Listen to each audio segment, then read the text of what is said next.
Мы находимся на территории Старо-Татарского кладбища. Здесь сейчас идет строительство мемориального комплекса, в который войдут могилы и надгробные камни известных богословов хазратов Буинского района, которые были захоронены на территории Старо-Татарского кладбища.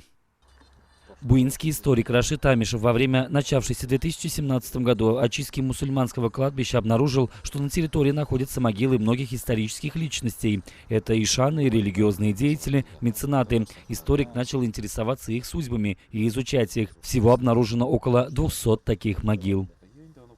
Будучи историком города Буинска, мы вышли с инициативы создания на татарском кладбище мемориального комплекса, где будут сохранены старые могильные камни, могилы известных жителей нашего города, среди которых ученые, богословы, религиозные деятели, меценаты. С идеей увековечить могилы выдающихся личностей и превратить его в историческое место Рашид и его коллеги обратились к руководству района. Ходатайство было поддержано. Сегодня на объекте уже ведутся строительные работы. Этот комплекс нужен для того, чтобы приводить сюда своих детей, чтобы они молились о наших прадедах, дедах и тех, кто захоронен здесь.